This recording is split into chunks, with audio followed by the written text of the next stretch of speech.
Don't blink, it's your boy Yink. Welcome to the show. Guys are doing well because I'm having a wonderful day. Why is it not working? Okay, it's not working. Give me a sec.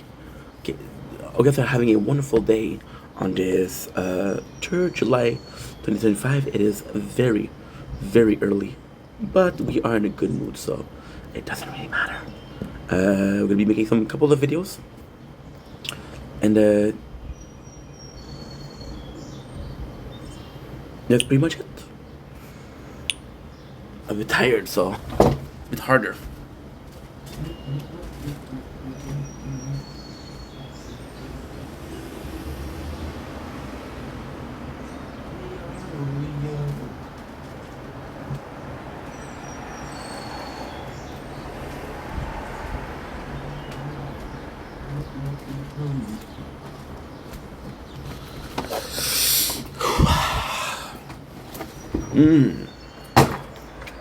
Okay.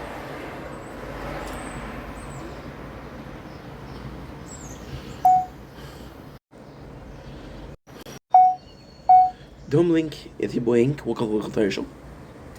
I'm doing well because I'm having a wonderful day on this 3rd July 2025. Today I don't work, so we have a bit more of a free time, which is great because tomorrow is our last day. Which means that tomorrow, instead of doing a little shift, I'm doing a full shift. And I prefer that because would you like to go in and work twice instead of once? So today we have a very simple day. I'm going to see my father in about a little bit of time. I like to see him once a week.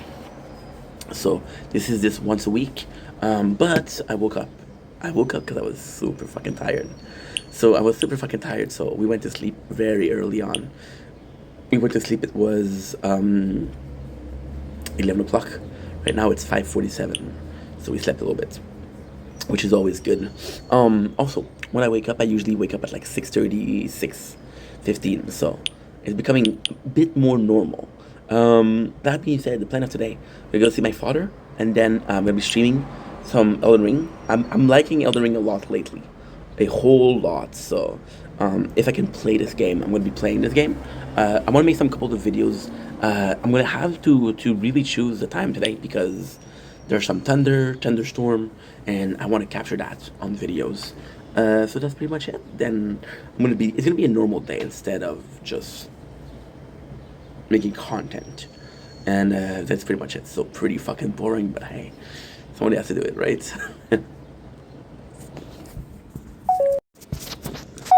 Don't blink, kiss your brain. Welcome to the show. This is doing well because I'm having a wonderful day on this 3rd July 2025. It is early morning. We are seeing or witnessing the sunrise, which is kind of cool because we haven't seen the sunrise in a while. Of course, when I work, it's a bit harder to film it, but the day that I don't work, we'll be able to film it. Of course, it's not the best sunrise ever. However, I think it's the first sunrise I filmed in like a week, so. Just like the world is art. We are who we are. We're dancing like we're dumb.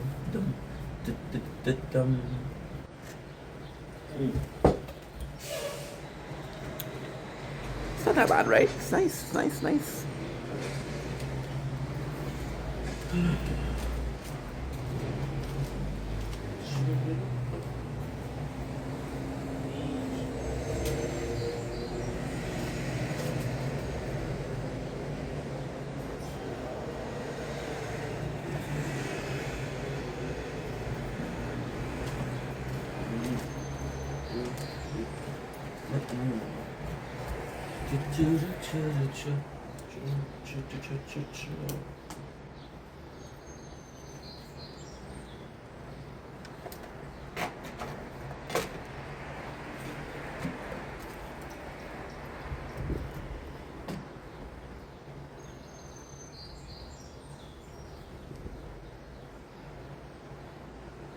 You're charging.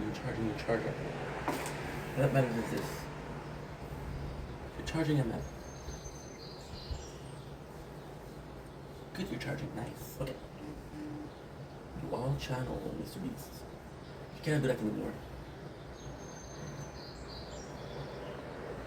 Don't blink if you blind. Yank. Welcome to our show. You're doing well because I have your wonderful day on this 3rd July 2025. It is a beautiful, gorgeous sunrise, as you can see here. Very subtle, hmm? Very subtle, but somehow it works. Today, I'm asking you kind of like a cool question. I was witnessing that a lot lately. People complaining about social media and how it's changing, right? And I want to ask you guys a simple question. What is one of the functions that you miss the most? Because with social media changing, some of the things are way better, way better. Some of the things are way worse.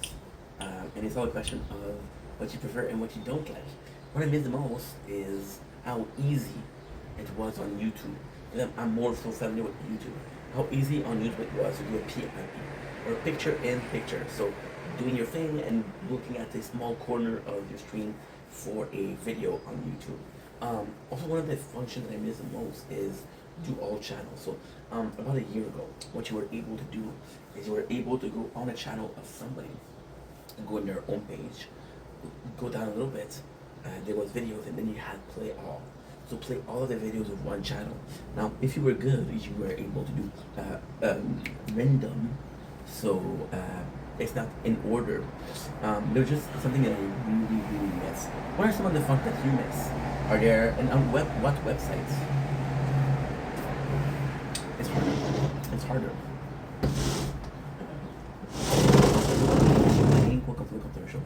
Bon matin. Bon matin. Ça va bien? Ça va bien aussi. Good. Hope you all are having a wonderful day on this 3rd July 2025. Today we are answering a very, very quick question of my neighbor. No, she's super nice, super nice. It is 5:52. So a lot of people will be throwing knife at this time. She's throwing smiles, so we're happy about that. We're asking the age-old question. Can you differentiate a person from the art? So a lot of people that we've watched, a lot of people who we have as hero when we're younger, they turn into something else. For example, what the classic example of, well, I'm going to talk about personally. I'm going to go for something that's more broad wide, and I'm going to tell you why I'm doing this video. So my opinion, Kenny was his opinion. Kenny Otts was one of my idols. And then when you said that you really like this guy, you're like, well, he's cheating and he's lying and morally he is wrong. So people would give me shit about liking a certain person. And I was like, well, it's not because on the show he's an asshole that he's actually an asshole. Now, later on, I was proven to be true. There was a lot of interview with the cast, and the cast were always saying that Kenny was treating us better. Does that make Kenny a good guy? No. I was able to differentiate the fact that he was an asshole? Yes. At the same time, he was an asshole, but he was also entertaining, which is the next thing we're going to do. And I didn't care about how much of an asshole you were if I was entertaining. If I wasn't entertained, you were just an asshole. If I was entertaining like a funny asshole. And I think that was kind of nuts. Kind of nuts. Later on, he talked about how he regrets anything that he did, blah, blah, blah, which is like, bro, you were my idol, so you regretting that means that I should regret my life choices that were influenced by the way you taught me to do things. You know, I'm a bit of a step it back. However, we all change, and with maturity comes questioning, doubt. Did I do something? Did I go too far? It's about time, yes, we went too far. Another case, more popular, Kanye. So people, there's this old meme. I miss the old Kanye. I miss a young Kanye, right? And we saw Kanye, and of course, right now he has very different views. But then you listen to what North says, and North worships Kanye because Kanye is a celebrity who doesn't have a man. He has an apartment, and although very luxurious apartment, he's living his own home. So Kanye kind of said no to fame. We know the whole thing with the paparazzi and how much it was too much for him. We see that he had to protect his family. Even his wedding with, or his whole thing with Kim Kardashian liked paparazzi. Kanye didn't like the paparazzi. So Kanye was getting mad at paparazzi when it was not their fault. We're just following celebrity, that was their job, you know. But then again, you look at some of the word they say, some of the tweet that he's tweeting. Should Kanye be on Twitter? I don't know. But then you look at some of his songs. right? And they're brilliant. Power, are Heartless, which is really good. You got also Runaway. Let's have a toast for the douchebag.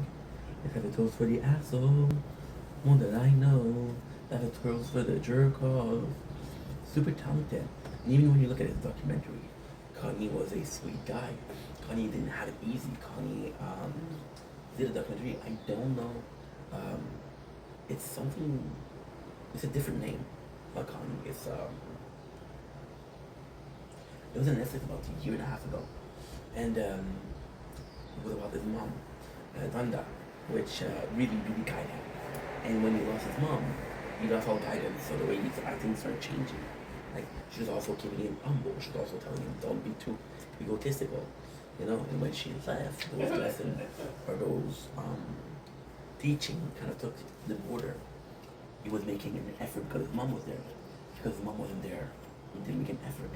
So what I'm trying to say by that is nobody's born evil. We all get influences. Do I agree with what Kanye says right now? No. Do I see a man in pain? Yes.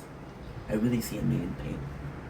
I really see a man that is suffering and went through a lot and that possibly changed his perception, his brain chemistry.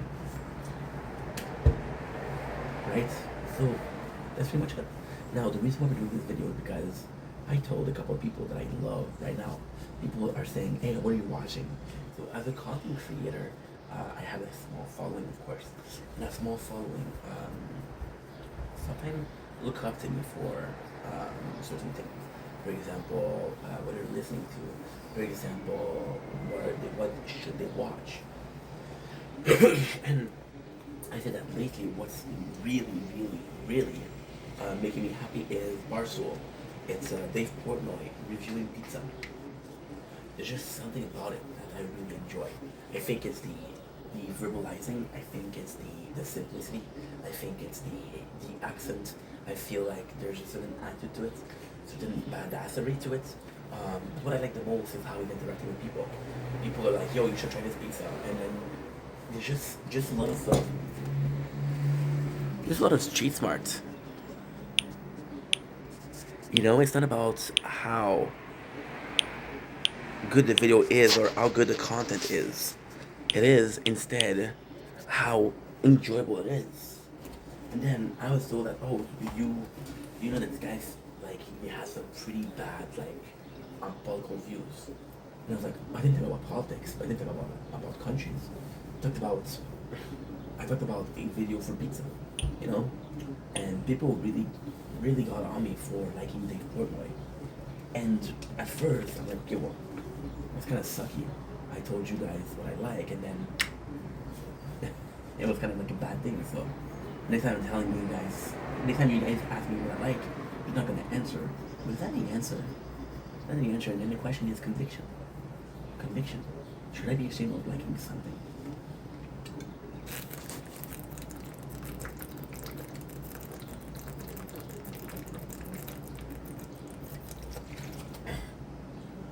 Sangria. Virgin Sangria, of course. It is BC.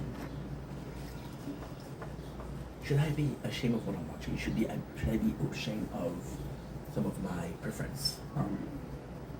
I mentioned I like Kenny vs. Benny. A lot of, technically speaking, morally speaking, Benny was in the right. But Benny was so insufferable. He was complaining. He was really annoying, of course. Then he didn't make the show, right? And then this is the question: if, of course, we're talking about this, right? If I'm telling you, hey, I really like this guy, which is Dave Portnoy, and you tell me, well, none of his content is very horrible. Can I avoid this content? Can I really avoid it? You know? And then the answer is yes. You know, you don't have to. You guys don't have to follow. You can disagree with someone but still be civil about it. And your conviction. A video is good, it's good. Not because, oh, the guy said something years later that you don't agree with. Oh, well, technically speaking, all of his videos are kind of shit right now. No, that's not how it works. Conviction will tell you, hey, I like this. I don't care about your opinion on it. I like it. If I like it, I like it. If you don't like it, I respect that, but I like it. another one of these great, and then we're gonna go a little bit more for a simple matter. Talk about the person called Tana Mongo. So Tana Mongo, why is she so important? Pretty irrelevant nowadays. Sorry, Tana, but Tana is a very special case. So Tana started on YouTube, and she did the same thing as Emma Chamberlain. She did a lot of things like a lot of other people on YouTube. Tana grew up in a very hard family. It was very hard to grow up in. The environment that she grew up in. Her father was kind of special. He loved her. It was kind of special. Tana was also giving a lot of freedom at a young age, a lot of money at a young age. People really enjoyed the storytelling of Tana. People really enjoyed how down to earth she was. She was just a chill girl. Tana would come back to school, sit in front of the camera, and tell a story. And it was really nice, and people really fell in love with the character. Really fell in love with what she was going through. She turned trauma into humor. People really fuck with that. And now you look at Tana. So she did TanaCon, which is a it was kind of like a cash grab, to be honest. She did Tana's Angel, which is a agency. So there's this girl called Camille Arujo. Camille Arujo is a girl that went on Mr. Beast, and Mr. Beast also knows about Mr. Beast. She went on Mr. Beast, right? Then later on, she's really gorgeous, and then people were like, "Yo, I really like the way she looks." So people complimenting her, and then with Camille Arujo, it's kind of special because with Camille Arujo, it's actually a really good story. It's a really good concept to for a video. And then think about it. The plan was to talk about Dave Portnoy and kind of just by myself. We're gonna do more than that. Do way more than that. Camille Arujo came. She had a small following. Then she went on Mr. Beast for a video called The Squid Games, actually. And by the way, we're watching season 2 right now, and it is fucking good. So she started following her, and she was really, really, really pretty, and she got a lot of following. So she did an OF, right? And then the kind of cool thing with Camille Arujo, is she did the same thing as Tana Mongo. Tana Mongo and her both created an agency for only fan girls. And it sucks because the agency in itself is very bad. It's very bad. So, for example, you're gonna promote this OnlyFans girls. So how are you gonna promote her? Or you're gonna make her work with for the business name? You're gonna give her visibility, but then you're gonna take a cut. So this is similar to proxenetism or verbalized. You're a pimp. You have this girl working for you, or this guy working for you, and they're doing something that is adult work, which is sexual. And because they're doing this, it kind of makes you like a pimp, right? Now, I don't even know the legality behind it. Is she taking a big cut? If she's not taking a big cut, is there moral behind it? It's cool, right? Give me a second, I'm gonna be right back. I have to go to the bathroom.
we're back. I don't even know the legality behind it. I don't know how bad it is or how good it is. It's hard for me to form an opinion on the surface. On moral speaking, it's bad, but is it really bad? And then you realize that people have been doing this for years. So you take some of the biggest content creator and the golden age of YouTube. So the golden age of YouTube was possibly before the apocalypse. There was a lot more content, a lot more people doing so. Before the apocalypse, people on YouTube, and I'm saying about YouTube because I know YouTube. I don't know TikTok. I don't know Vine. I don't know anything but YouTube. I don't even know Twitch. I've been on a platform for 4 years, so it was a bit more of a me problem than something else. With the apocalypse, before it came, people were making a lot of money. A lot of people, that content creator would come with a dollar sign. For example, right now, the platform that pays the most is Snapchat. A lot of people that you're seeing on YouTube before, you see them on Snapchat. Best example, two people. Lance Stewart, who had billions of views on YouTube. I think the guy is rich. Do you think the guy is making a lot of money? However, most of the time right now, when you see him doing TikTok battles, why? I don't know. Maybe it's more dollar per hours, and I think there's this mentality of dollar per hours, of course. This mentality, you're bred like that. You're bred to believe that the only way to make money is a 9 to 5, and because you're bred to only think that money comes from 9 to 5, and you associate time with money. And when you associate time with money, this is how much money can I make per hours? Because this is the thing. You got 24 hours per day, right? If you're lucky, you'll work 10. If you're a worker. But if you see most people that have 8 hours, even if you're a content creator, that's what you do. I watched an interview with someone talking about Eminem. I think it was Akon, but I'm not sure. And we were talking about Eminem, and they were talking about how he comes in at 8 o'clock, takes an hour lunch break, and he leaves at 5. Like a 9 to 5. He decides like it. A lot of people are viewing it. So it's only a question. If you work 8 hours per day, you have a choice between making $120 or $150. You make $150, right? It's how much money can I make per hour? That way, at the end of my day, after 8 hours, I don't have to work more. I don't have to work less. I'm just making more money. When you look at YouTube, there was something called the Content House, which is golden age of YouTube, where there was the most content creator, there was the most content, and one of the houses was Team 10. Team 10 was led by Jake Paul. It was 10 members that were doing content, and Jake Paul, who already had millions of followers, would kind of promote it. And again, what did you have? You had the house, you had utilities, you had a name brand, you had popularity because you were associating yourself with this. I talked about Kim Kardashian before. You want to know how she started? People think she started with a sex tape, but she didn't start with a sex tape. She was an assistant to Paris Hilton. Right? Then this got her some notoriety. Then when she made a sex tape, it wasn't, oh, she's a nobody. Like, hey, this is the best friend of Paris Hilton, and she'll get sex tape. You know? And this whole idea wasn't even hers. Paris had a sex tape. Paris didn't need a sex tape. She was popular, she was rich. She was smart. Paris Hilton is really smart, actually. And it got leaked, right? You know what's insane? Kim said the sex tape was leaked. Paris Hilton said the sex tape was leaked. Do I believe Kim? No. Do I believe Paris? Yes. Why? She already had a career before that. She followed the trend. She followed, like, hey, this person really got a lot of notoriety with her sex tape. You know, the craziest thing with that is her stepdad was super famous. Her stepdad was Bruce Jenner. He used to be Bruce Jenner. Now it's Caitlyn Jenner. But Bruce was a Olympic athlete. There's a lot of notoriety in that. You know? Come back to the Content House. Team 10, they were a contract, 3 years contract. And you would pay 10% of what you make to Jake. And it was a 3 years, and you could kind of do it. And the funniest thing is, when you look at the original team member of Team 10, I think there's Jake left, and I think there's Erica Costa left. By the way, you see me kind of being a fan of Jake. My fan of Jake. I think he's building an empire, and I think that two of the biggest names back then was Jake Paul and Logan Paul. And I think if you look at Jake and you look at Logan, I think Jake is a bit more morally speaking correctly, which is again the concept of this video. Can I forgive someone for their art? Can I enjoy somebody's art if I don't enjoy the person himself? And that was kind of the end of be all. And then we're talking about here, so you're talking about big content creator. We're also thinking about a huge member. For example, one of the nicest things that everybody has ever done, people see the legacy of PewDiePie solid, dirty by what he says. Dirty because he was behind a lot of the apocalypse. Apocalypse was when Logan Paul filmed somebody dead in a forest. And it wasn't that. It was multiple things. It was PewDiePie saying the N-word. It was PewDiePie having some almost neo-Nazi terms. Or, yeah, he did some pretty fucked up shit.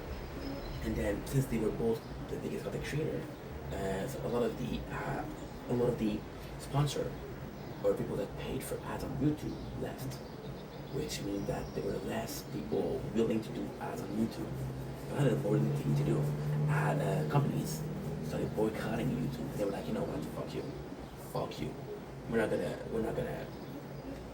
gonna enable this, or we're gonna condone this by not giving you money. And then a lot of the company that were doing ads left. So YouTube did the only thing that you could do, which is not a marketing scheme, but a marketing technique. The simple law and demand, offer and demand. So YouTube now had a lot of offer for the product and not a lot of demand. Not supply and demand. They had a lot of supply, which was time for ads, and they didn't have a lot of demands. They did what they lowered their prices. So company that stayed were paying a lot less. Now, if your revenue is based on ads, if ads are giving you less money to the company, you're giving the content creator less money. A lot of people left after the apocalypse. They're like, there's no money in there. This society is dead. And then something else happened so this is kind of like a cumulative effect.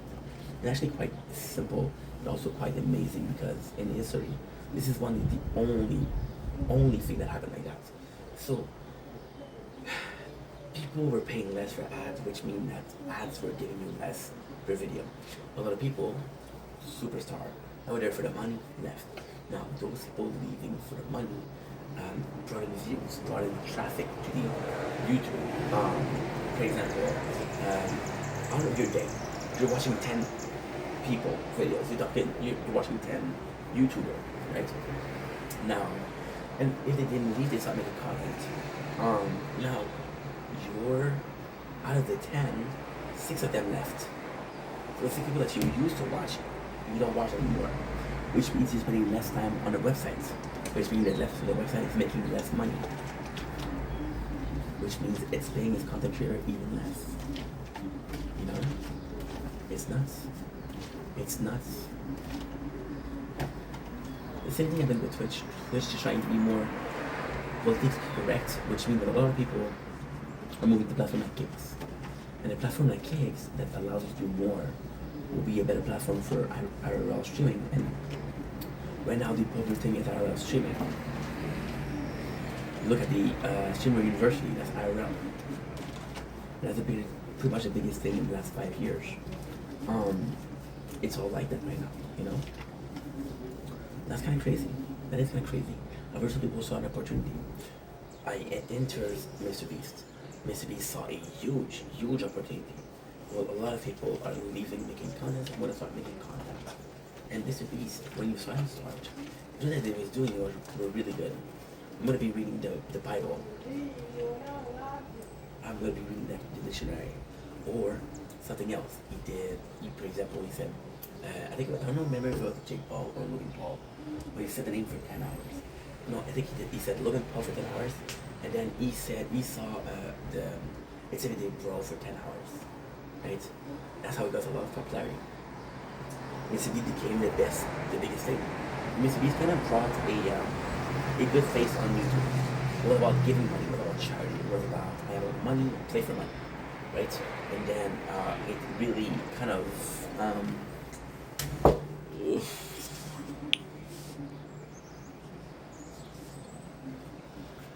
so the way Mr. Beast did things was a bit more corporate.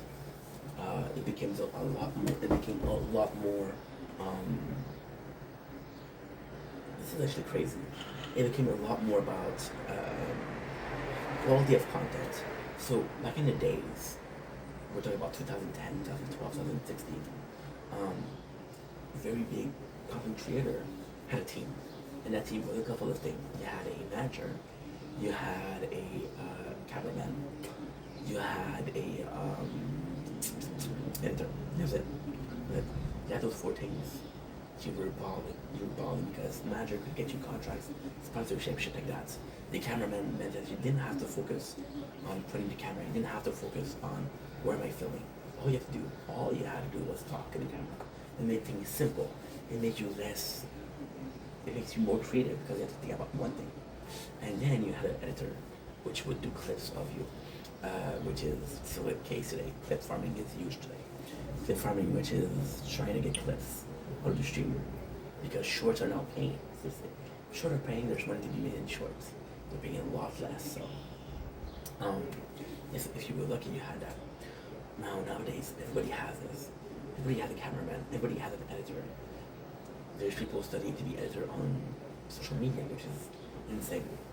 Mr. Beast kind of made it more corporate. A lot of people were mad at that. And people say, "Oh, you're taking the artistic side of it." I was talking about PewDiePie. PewDiePie gave a lot of shout-outs. To people like Markiplier, Jacksepticeye, which were small channels to begin with, and then blew up. Markiplier had billions of views on YouTube. Billions of views. But now, he's Markiplier, taking more of a break. He's doing less content, you know?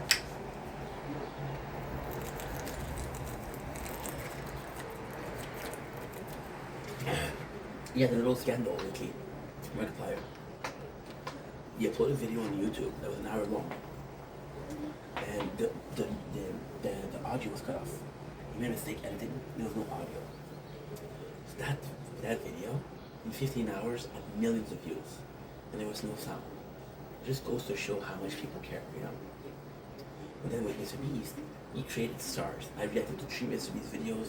Out of those 3, every single time there's a person that makes a social media career. All you need to do right now is to get on a Mr. Beast video, and you kind of have a career in front of you. You know, that's for life. Mr. Beast faced canceling not too long ago. So Mr. Beast faced canceling not too long ago because of NDAs. NDAs where people, for example, Mr. Beast was paying a certain amount of money. Some people didn't get that money. Some people got less money. Right? Some people, instead of getting X, they get X minus 2. Now, the reason for that is pretty simple. Tax. And tax is a big thing. So if I'm paying you like $100,000 and tax is 50, well, I'm going to be paying you 80,000. You're still making more than taxes. However, I'm not able to pay you as much. First of all, now smarter people were able to understand that. My apologies. People were able to understand. Guess what? It's not about how much money I can make in one time. It's not about how much money I can do with one Mr. Beast video. Can I get a social media career out of that? It's kind of funny. I'm watching a lot of Jersey Shore lately. I'm watching a lot of Jersey Shore lately because I'm a fan of the show, and I haven't watched the show in years. So I'm starting to watch it again. So then I'm watching this TikTok, and they're reacting to it. And this TikTok, by the way, is the only way to watch the whole series without getting copyrighted. Right? And what they're doing is they're doing like parts of 5 to 6 minutes. The problem with that is every single video, they're plugging their merchandise. They're really plugging it. They're making, I want to say the couple because I think they're hustling. And you shouldn't get mad at hustling, but it's very aggressive. They'll make 6 parts per episode. The show is about 60 episodes, which means there's 360 parts. That's 360 opportunity to market your things. Very aggressive. And again, you're seeing it every single 6 minutes. Why do we care? Well, because on TikTok you'll have ads. So I'm watching an ad and then I'm watching other ads. You know, so it's a lot. But when kids are reacting to it, and it's really popular. There's this other girl, and again, I'm not trying to be an asshole, but she has this. It's very basic as a channel. It's makeup and it's book talk. So she makes the makeup. She does a lot of get ready with me videos, and she does a lot of here to see the lilac, which technically speaking is a really good content. She didn't get a lot of views. Nobody cared. She still has a following, which is good. But so what happened was she had a husband, and her husband is actually really talented for streaming music. He's gonna take her covers of, for example, Leona Shore, Bad Omen, I'll do some Kesha, Screamo cover. And what happened was she had the idea to film her husband. You don't see him, you see him in the shower, and you hear him, and he has a really good voice, really talented. People with huge videos, huge content creators, for example, the TikTok official channel, commented on his video. And then what he did was it's kind of crazy when you think about it. She filmed him, and that video went viral. Now what she does is she only films her husband. Those videos gets a lot of views, right? And ultimately speaking, views are good. So for example, right, I did a reaction lately, which got copyrighted, and I did it as I left it as a fundraiser, and as a fundraiser, what it will do is they won't, because the money is not going to use, so they won't copyright it. They won't take the money out of it. Because I did a fundraiser, it was a good thing. Now the reason why we did that is because if I leave the video on, it'll bring views to the channel. When you visit the channel, people will stay and watch a couple more videos. Chances are they'll leave, chances are they'll stay, right? So the girl filming her husband voice is good. But now the problem that she has is that nobody gives a shit about her content. So either she's filming the husband and she's getting 100,000 views, or she's filming herself and she's getting 10,000 views and 15,000 views. This kid got me. It got me really good. And I'm not gonna show you my ass, but my ass, there was dozens of meteorites. It's a shame. From his speaks, if you know what you're doing, you can make a whole career out of it. Which is basically you can teach a man to fish. You can give a man a fish, it'll be hungry tomorrow. You can teach a man to fish and it'll never go hungry again. So you're kind of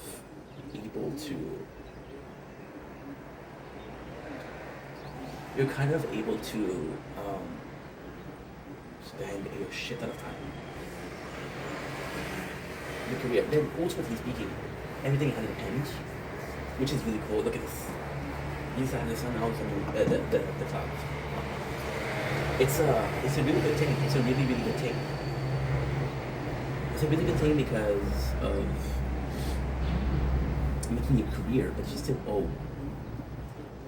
Then we were talking about how this is a side tangent. This is ADHD, the max. But at the same time, you know, did you need? Is it a problem if your fame comes from somebody else? I was watching this guy, Nick Giovanni, and super entertaining, super interesting. However, we had a way in, and that way in was MasterChef. The whole following that he had started on MasterChef. And when you look at his season, it's not even the most popular. It's not even the most entertaining, right? He's pretty in the back. But anyway, touchy. Then he had more screen time. With Mr. Beast, a lot of people cancel Mr. Beast for the whole Ava Tyson thing. So Ava Tyson was they Chris Tyson, they're trans, and then they did a lot of fucked up things. We're talking about paying artists for lolly porn. So lolly porn are hentai, which is cartoon porn or animated porn, and the lollies are adults that look very kiddish. So, for example, a small woman with no tits, right? and it looks like a kid. So I've actually asked a lot of that, which is very troubling behavior. And then out of it, Mr. Beast lost a lot of his followers. There was almost a mass unfollowing. Did he do something wrong? Well, he was aware of it. He was aware of that Ava was also talking to minor. He was aware of it. Because he was aware of it and didn't stop it and chose to include Ava in the video, it was kind of a conflict by him. Did he do something wrong? No. Did he allow somebody on his team to do something wrong? Yes. Right? And that's bad. They got cancelled, but from my opinion, I think a lot of people wanted to cancel Mr. Beast. Didn't have a reason. He had a chance to strike. They had a chance to strike. They decided it's their time. And because we're going to cancel him, all of his hard work, it's tough because Mr. Beast really changed the face of content creation. His thumbnail became the new normal thumbnail. A lot of people follow this video. A lot of people copy this video. You know, and it's bad. It's bad because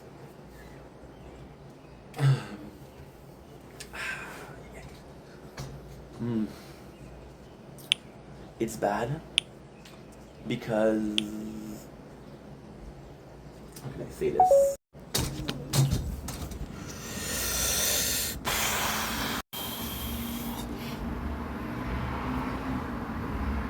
It's bad because you kind of made a recipe for success.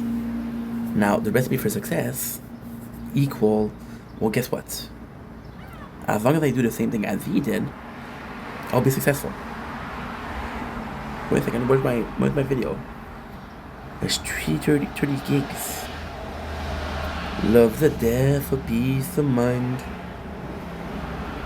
Satisfied. It wasn't hard to realize. Love the death for peace of mind. I know where it is. Oh, in the trash. It's not deleted, but it's in the trash. Nice. And we just freed up 50 gigs of data, which is about 4 hours and a half. I'll go to my father's house, so that's gonna be a good time. Love the death of peace of mind. I made another mistakes. Thought I could take, thought I could save it now. Don't mean the thing I ever cared about. I miss the way you say my name, the way you touch, the way you break. Peace of mind. I love peace of mind. I don't know. So, what was I saying? Yeah, so Mr. Beast, all of his videos were super successful. So he kind of created a recipe for success. As long as you follow certain steps, your video will be popular, right? Now, of course, we talk about supply and demand. People start copying a lot of what he did, Mr. Beast, because they start copying Mr. Beast. There was now more supply than demand. Because there was more supply than demand, the quality of the supplies or the price or the value of the supply went lower. I'm playing a game called Gundam. Gundam, there's 26 series, and I'm like, some of them are not great. Well, there's 26 of them, so even if half of them are good, I'm still fucking happy because it's 13th season of things that I love. Because a lot of people follow him or follow his teaching, by the way, copying. The quality, the value of the supply lowered. Well, this video that he did, this content that he did, I didn't like it, so I'm gonna go watch somebody that does something very similar to him. Because they're doing something very similar to him, I'm gonna just copy. For example, we have FaZe Rugs. FaZe Rug, who had a fucking whole ass career before that. Then he started doing the same thing. One of the videos that he did was really cool. He did a video that was really cool that I have to applaud. And it was TikTok. So they took two random nobody. And I'm sorry to say that, but that was the plot of the video. They're possibly amazing people. And FaZe Rug came out in a video where we took both of these people. It was him and a friend. Him and a friend, they coach people to do TikTok. The goal was they had one whole day. Now, in the one whole day, what they did was they created a TikTok account and they grew their channel. They really grew the channel. So, for example, in one day, a person got 100K followers, right? So you create a career, and this is how easy it is. Of course, you had to use somebody else, but still. Now the problem is keeping those followers. That's another story. And you created content, you create a career out of nothing. You know. So by doing this supply and demand, it was just bad because people will follow the recipe for success, and you should be able to follow the recipe for success. If I told you exactly how you would die, you would avoid it, right? You would avoid it. You would absolutely avoid it. You didn't do it. And because people follow the same recipe, it kind of killed creativity. Creativity would be like, hey, I got this concept. And nowadays it's very leechy. Leechy, Lees, LL, it's a big L. Leechy, which is leech, or leech life if you're a fan of Pokemon. So if one of your videos goes viral, people are gonna copy you, which is sad. But hey, there's a lot of mouths to feed on YouTube. There's a lot of mouths to feed on TikTok. There's a lot of mouths to feed on Twitch, and there's a lot of mouths to feed on Snapchat. I'm forgetting something? Instagram. I'm forgetting something? Pornhub. OnlyFans. A lot of mouths to feed. You know? People say, oh, there's a lot of content creator right now compared to back then. Well, back then it wasn't a job. And then something that happened was beautiful was people were retiring. And big names were like, we're retiring. Which is the passing of the torch. Which I really enjoy. Because first of all, it gives some credibility to platforms. Second of all, it's a really good way to promote your shit. I.e.,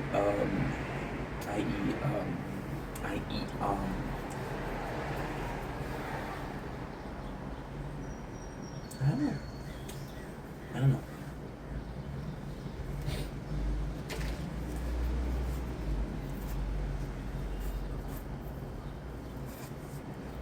Content creator came out after I guess Mr. Beast. They're like, oh man, he really changed for the worst. The also problem with companies like YouTube and Twitch, especially Twitch, they have favoritism. They'll treat some content creator better than others. Susan was the ex-CEO of YouTube, had literal relation with YouTubers. And she was promoting them. And those people, when they had a problem, they would come to her, say, hey, I got this content, there's this guy, I'm 22. And people would go to Adam, or to Susan, and she would take out copyrights. Now there's a new guy. And I don't hear much about it. Susan was pretty popular too. Controversial, but popular. Controversial because she played favoritism, but popular because she really cared. This new guy, I don't know if she cares enough. And see, there's again this plan that Susan cared too much, so the guy might not caring as much, possibly care a normal amount, but by comparison, it's not. I think that's why people are mad-ish to this effect. Anyway, that's enough for today. I love you guys. Take it easy. Peace.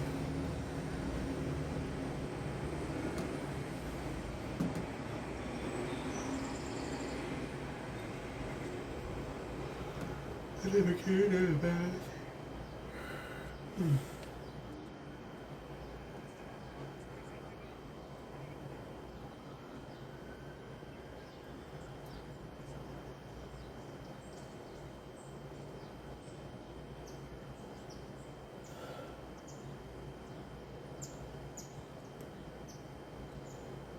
Stop sharing your life, dude.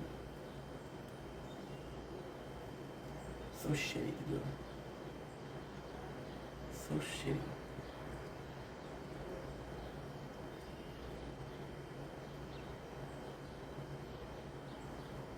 Stop sharing your life. Such a shitty thing to do. I don't promote my life, so why are you promoting yours? I made another mistake. Thought I could take, thought I could take it now. Don't you think I never cared about? I miss the way you say my name, the way you bend, the way you shake, the makeup running down your face, the way you touch, the way you kiss.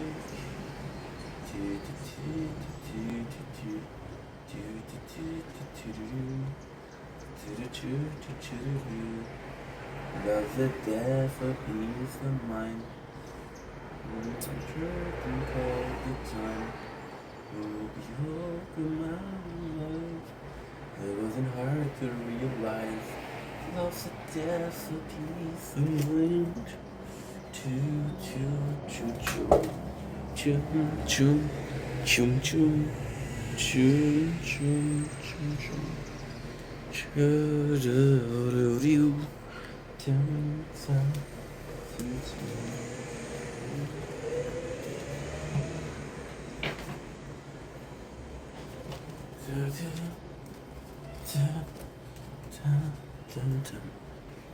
Love the death of peace of mind.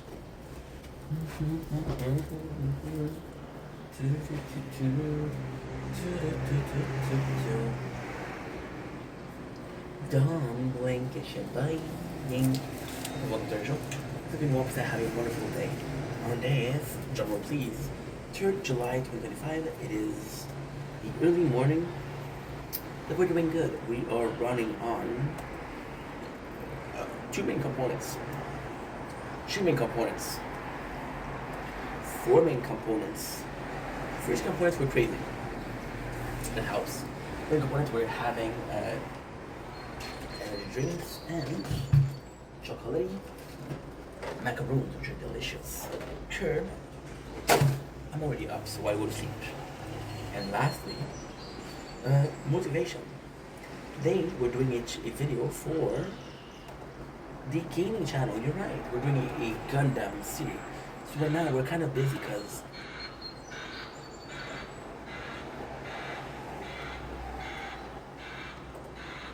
there's a whole party right here. I don't know where it is. I do not know where it is. So I'm looking for the Gundam because we're doing Gundam. We're doing a review. We just finished the second series. So technically speaking, it's the second series. On paper, not a second series at all. Gundam. I'm gonna go on Wikipedia. So we did the first series, which is Gundam 1969. We did Gundam. There you go. That's it. Love's the death of peace of mind. I have this in my head. We did this seed, which was good, and now we're doing this second series in chronological order, which was much better. My opinion on the series, actually quite simple. First series was with Amuro Ray, who was a guy. So Amuro Ray, this is it. It's a mobile suit Zeta Gundam. Now we're doing ZZ, Zeta Gundam, which is, we make sure, Kamei Bidan, yes sir. So to me, the second season was much better. The first season is about a guy called Amuro Ray. Amuro Ray ends up being a new type, which is a really rare type of people that are just naturally talented. They're stronger, they're smarter. It's funny because in the timeline, there's a shift of timeline. So in the shift of timeline, after the first show, the first series, there is Gundam Seeds. So Gundam Seeds are about coordinator, which are man-made enhanced human beings. So you're creating like kind of like a new type, but it's the way better because you're creating them. So with Amuro Ray was a guy who was the guy that's supposed to save the world. He just didn't want to because he was a kid and he wasn't a fighter, and he killed people and he felt bad about it, right? Now with Kamei Bidan, it's much better because you're trading in the whiny kid that was Amuro Ray for a kid that has both of his parents killed. Both of his parents were killed. You still have a team, so there's still some love story, which I like. The first one, it wasn't a love story. Second one, yes. I think it's something 4. In the second series, Kamei is a bunch of characters. He is a victim of dictatorship. dictatorship are from the Titans. Titans are kind of like similar to the Zeon, which we saw in the first series. His parents are killed. Most of his friends are either slave to the system or they're being exploited, right? So Kami has every single reason to be going against. Amuro was a guy that didn't have a choice. Kami is a guy that make a choice. So right away, I like Kami way better. Also, the cool thing with Kami is that how can I say this?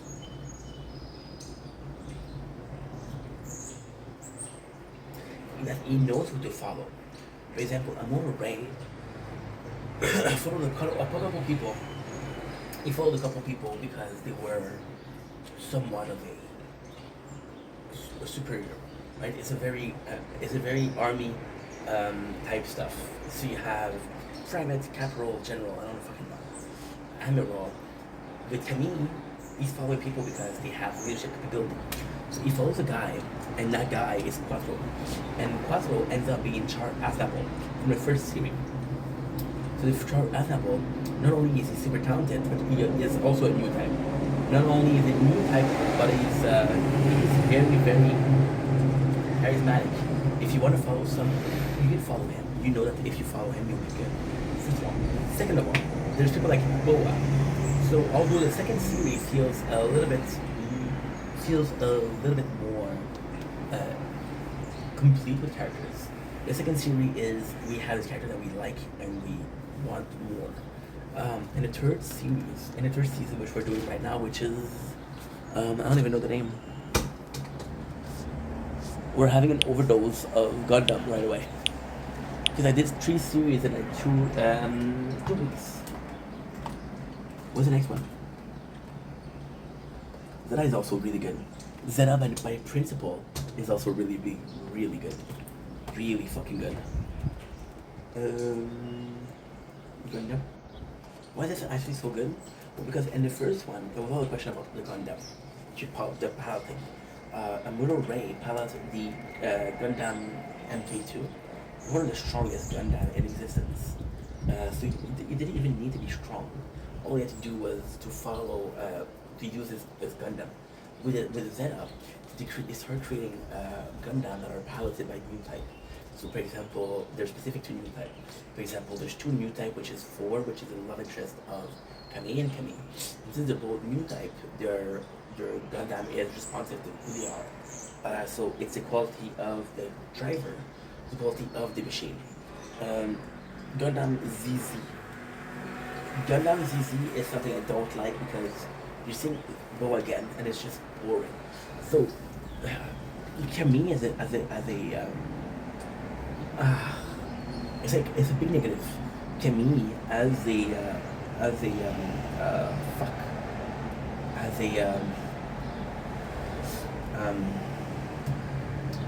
protagonist is exactly what you want. He is more than what you want. He's a kid that got abused. He's a kid that was a victim of the system, and you just take a step back. And the next one, it's a kid who, after years and years of wars, everybody's poor. So what he does is he covers some scrap metal, and then the military they offer him a civil life, like, hey, come and work for us, we'll pay you. Yeah, okay. So you're not justified. You're going for the money, which is a weird choice. But hey, am I in charge of everything? No. So I'm not gonna say anything. Okay. Next we have Mobile Zeta Gundam. We're gonna be reading the normal one. We're gonna be reading the plot. I think we're gonna be reading production. No. We're gonna be reading the soundtrack. No. National release related media. No. Manga. Compilation film. No. Game. No. Reception. Okay. We're gonna be reading critical response. And that's it. We're gonna be reading 3 out of 7. We're gonna start with the rest. This is Wikipedia, so if you don't want me to hear me list talk, you can just read it. Mobile Suit Zeta Gundam is a 1985 television anime series, so already 6 years after the first one. It is common in the Gundam franchise, the sequel to the original Mobile Suit Gundam. The show was created by and directed by Yoshiyuki Tomino, The character designed by Yoshikazu Yashuiku, while the serial mechanical design was split amongst Kunio Mamoru Kazumi. The series was originally aired on Nagoya Broadcasting Network and its sister A&M. Between 85 and 86, the plot is set in a futuristic Universal Century timeline. It takes place 8 years after the event of the original series. That is centered around a new conflict that is formed between two new factions. The Titans, a corrupt task force formed by the Earth Federation, and the Anti-Earth Union Group, a rebel group that seeks the end of Titans. That show is told through the perspective of Kami Bidan, which is the guy I like, a teenage member of the Aogi and a pilot of the RX-178 Gundam, and then the Zeta Gundam. Several main characters from the previous Gundam series between supporting roles. Amuro Ray. In this one, I like Amuro Ray. Amuro Ray is like, yo, I've did enough. And then he joins the war at the very end, and he dies. So that's kind of cool. That's kind of cool because it is a passing of power. I was the main character, now Kami, you can take my place. And his rival, Char Azabo, the leader of which returned as the pilot of the Aogi under the new identity of Quattro Vegina. Char is a very important character in the Zeta Gundam. The reason why it's so important is because you'll like him as in the first one. Char is a villain, but he's also a dude that had a reason to be a villain. He's a man named villain. They just came in. They stole his father's legacy. And they kidnapped his sister. Well, maybe kidnap him. They didn't kidnap his sister, but still. And then Char serves under the Zai family, which are the bad guys. But he served under them to sabotage them.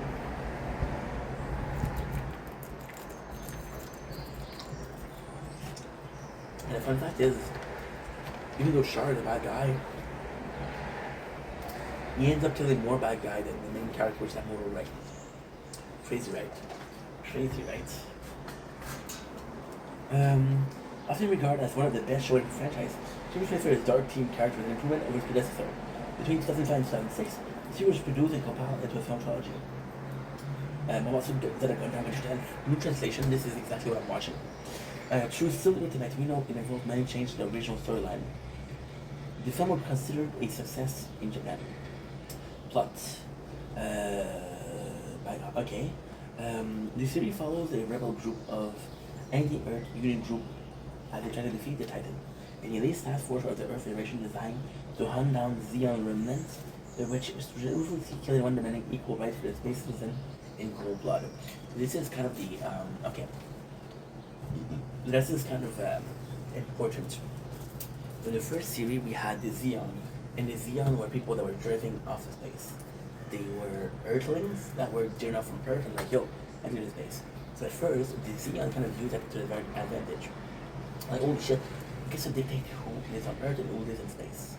So then, what ended up happening is, they were justified. Now, after that, they were like, oh, well, new types are the next power. New types are amazing. Fuck everybody else. Fuck everybody else. Only new type will survive. So they started with Noble. They started with Noble. I was talking about Char. Char's father was originally in the one that was responsible, and he only wanted equal rights. Then the Zeon was like, fuck you, we're gonna take over. Which is a beautiful thing because the Zeon were the bad. Okay. I would be saying something that is kind of crazy. In Germany, we had the Second World War with the Reich and shit like that, right?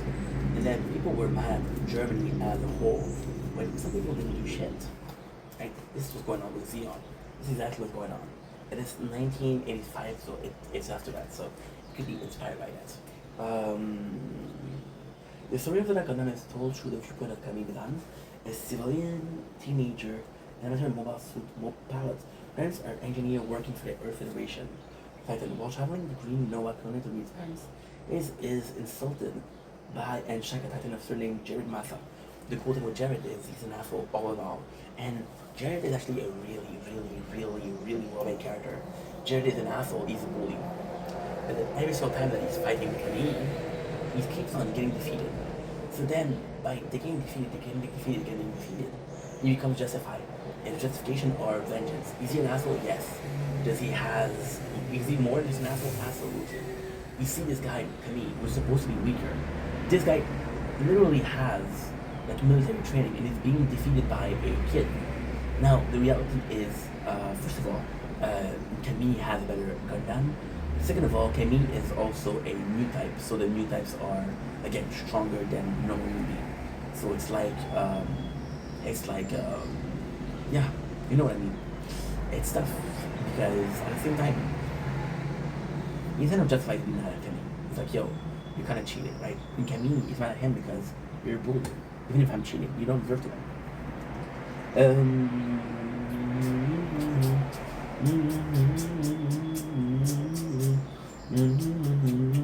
Following an Ayug attack led by Quattro, Vegeta, which is Char Aznable, on the colony to capture a trio of Gundam MK mobile suits undergoing field tests. This is the problem. You have mobile suits. Earth has the advantage because Earth has nuclear plants. Nuclear plants are the only thing to power up mobile suits. Titans order under the order of Bas Om, the Camille parents attempt to force a return of the stolen Gundam MK2. Basically a hostage situation. Jared, unaware of the hostage plot, mistakenly kills Camille's mother. Because of this and many other reasons, Camille eventually joined the Ayuk. See, that's what I was saying. He's a kind of like a good guy. So then there's a very cool scene in the game. It's a very, very cool scene. And it's kind of hard to understand. So at first, Camille, they take it hostage and they're such an asshole. What they do is they release in space a capsule. The capsule has Camille's mom.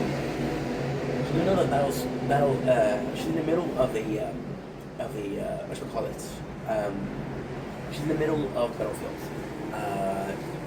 Jared decided to kill the hostage to end the war. Because we're losing these battles, we'll kill the hostage, that way you don't have to fight anymore.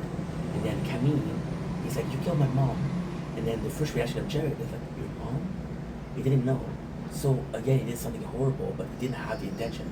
And if he knew, now there could be a case made for if he knew that it was Camille's mom, would he have killed the bomb? The answer is I don't know, and I don't think you can know. So very good plot, very very good plot. As the war escalates, Camille encounters people from all sides of the conflict, including brainwashed Titan, artificial new type, and the leader of the Anaheim Electronics, who were secretly founding the Ayuk. The Ayuk eventually launched a full-scale attack on Earth Federation Assembly at Dakar. The Earth's fierce civil war. Control revealed himself to be Char Aznable and present into the Titan tyranny, including using G3 nerve gas on defenseless colony. Yeah, Titans are assholes. The Earth Federation court soon ruled the Titan action to be illegal and back to you. Now the Titan leader, Jamitov Imam. What is kind of cool here is, like, the Titans are a group that is almost political, and you can't kill a group with a different political belief. By proving that they're assholes, you can actually make the case of the bad guy, we should kill them. Access, immunity, and general assassination of Jupiter Fleet Commander Optimus Sirocco. The Optimus Sirocco is one of the worst characters. He's one of the worst characters, so he always had this feeling of not being enough. He always had those self-doubt and those insecurities, and because he feels the need to be like a dictator. So it's kind of like a Napoleon, I don't know in English. So Napoleon was a general in the war, and he was considered very small. And because of that, he was very angry all the time, and because of that, he was deemed to be unfit. So he always felt the need to prove himself. This is what's going on with Sirocco. And the most of Titans, as the Titans act or unleash a mental attack upon Camille, the latter mentally unstable with sign of memory lapse and insanity. Again, this is the problem with Gundam. They're pushing forward the idea that Camille is one of their only, and is one of their only, like, good soldier. Like, for example, there's a couple of characters that are really good. Like, Char Aznable is really good, Boba is really good, and Camille is really good. Take away Camille, there's not enough. So you conclude with both the Ayuk and the Earth Federation suffering considerable loss over the course of war, facing the full force of Axis Zeon, leading into Mobile Suit Gundam ZZ. There's not even a good ending for that. Now we move on to the reception. Critical reception. Onsu Gundam is played by fan of the Century, uh, Universal Century Sect of the franchise. I got so many mosquito mark. It's crazy. With many lauding it for its lead tone, character development, and its complicated interpretation of the world. Minister Detector, I said not liking the show. I love this show. The review website Manga gave the anime an overall B+ rating, rating it as one of Yoshiro's greatest work. They stated with the lack of an A+ that it's recommended for fans who are really familiar with the Universal Century storyline. Yeah, because if you don't know who's Char, you don't give a fuck. If you don't know the action of Zeon, they don't really explain it. They don't really explain what they did and how bad they were. Even then, when they present Amuro Ray as his pilot, and you're supposed to say, well, is he a good one? And you don't even know. They don't even tell you that he's the main character of the first one. Now, if you play it, you don't need to know. Now, the cool thing with the game is you need to be the first theory to enjoy the second.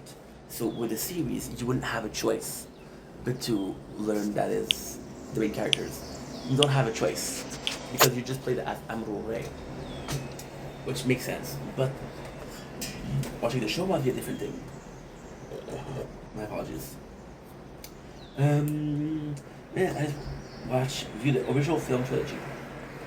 Original film trilogy is they took the first series and put it into 3 films. First before watching Zedak Gundam, reviewer Chris Beveridge of Maniac.com gave some volume of the series a full A rating. The last episode as being the huge payoff episode, where you can almost feel the character being rushed around a bit and move through the pace. But at the same time, welcome to the fact that it's simply enjoyable to watch so much happen and change so quickly. Beveridge would later review the Blu-ray's release of the series of the fandom polls, giving both of Series Plus the A- rating. Beveridge writing in the review that for the first set, I believe that it's been almost 10 years that I saw the series, and that's just how much anime you consume. But it also makes you realize which ones truly stand out over the course of time. This one is definitely one of them. Beveridge found the second half of the series weaker, to still claim that it shows its most thing right. While reviewing, so this is actually quite simple to understand why. Look at this. It was the sunrise. It's definitely weaker. It's nice. We've been filming for an hour 13. At first, it's really, Camille is really like mad because you killed my parents and you betrayed me like shit for years. Even then, like he attacks the guy who bullied him. He's not the first bully. It was just like the last bully.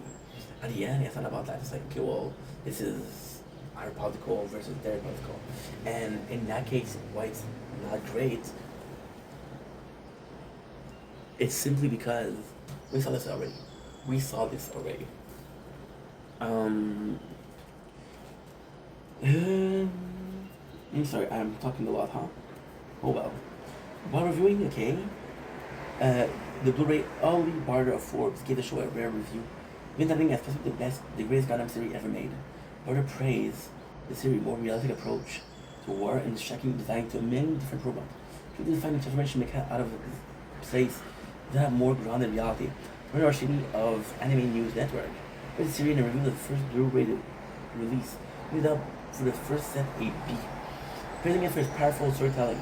It was more critical of the second half of the series, finding the plot too chaotic, only goddamn awkward coming of age. Originally celebrated the second half for its mecha design, very emotional payoff. It's really giving us a title version, really a B.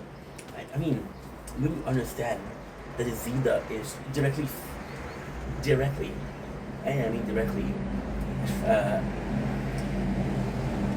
the awkward thing is 4. That's super easy to guess. 4 is the main. Okay, 4 is the main love interest of Camille. Because 4 is the main love interest of Camille, what happened is 4 comes in and she's like, yo, Camille's like, why are you helping me? You're a piece of shit. And 4, which is a artificially made Swiss complex, she's artificially made new type, which means that she was biologically engineered, and build that she doesn't have memories of her own. So then the Titans are like, yo, help us out, And when we decide that you've done enough, we'll actually tell you about your story. So she's filing in because they promised her something, even if they can't. So then Camille, which is a teenager in love, is like, okay, well, guess what? I'm not gonna fight you. And as long as I know that you're with the Titans, I'm not gonna fight the Titans. And it's very weak because I understand he's in love. And I see them, those people were dictators, those people killed your parents. So all of this rage kind of disappear with love. And you're just like, okay, well, we liked you because you were so vindictive. We like you because you were so justified to do what you did. And now you're telling us that you kind of regret what you did. So, not to regret, but you know what I mean.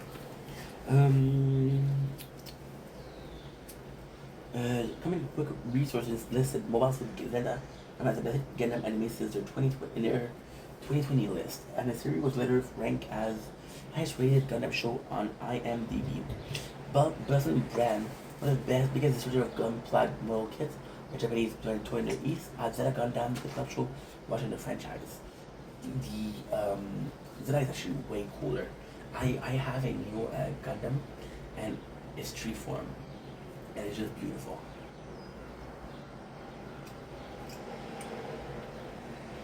Mm. Mm, mm, mm, mm, mm.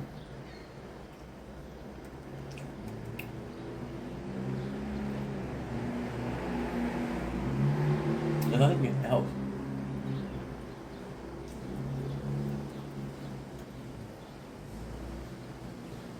That's it.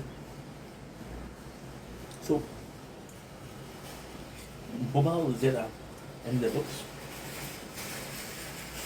Next, we will do people stealing shopping carts. It's just shameful.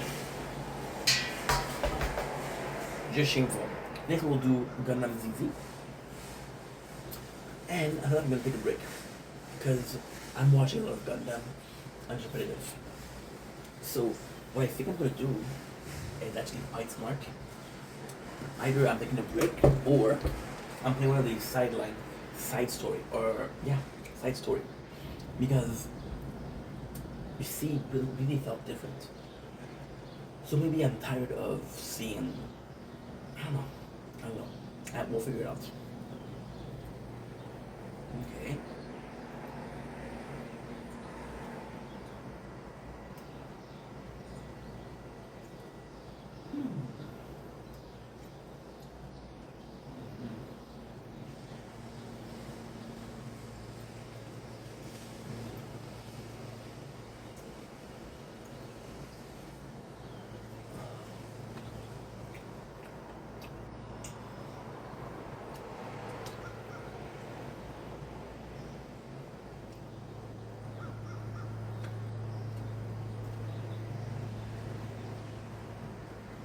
What?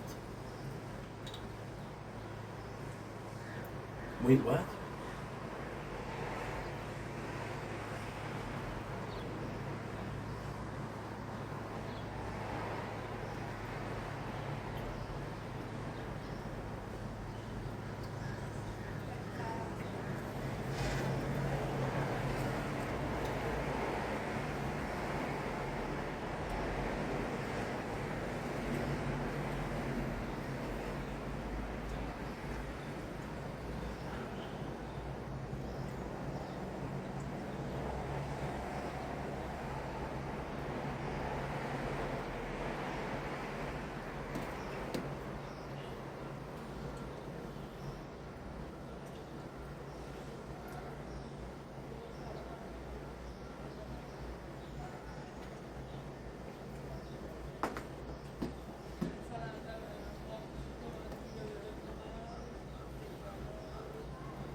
Don't. Oh shit. We're recording or not? No. Okay. I'm confused. No.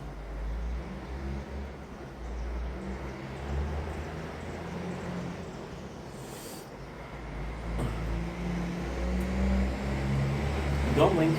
It's your official. We're doing well, having a wonderful day on this third line. 5. Today we are starting our Squid Game recap review. So we started watching the third series because it just released, but because people spoiled it. So what I'm gonna do is I'm gonna recap the first and review the first series that I watched a couple of times. Right now we're watching the second season. I'm watching the second season. When I'm done, I'm gonna be able to do a recap. So you're gonna see me looking down a lot. I'm looking at the computer. So the reality is, I saw the first season 3 times.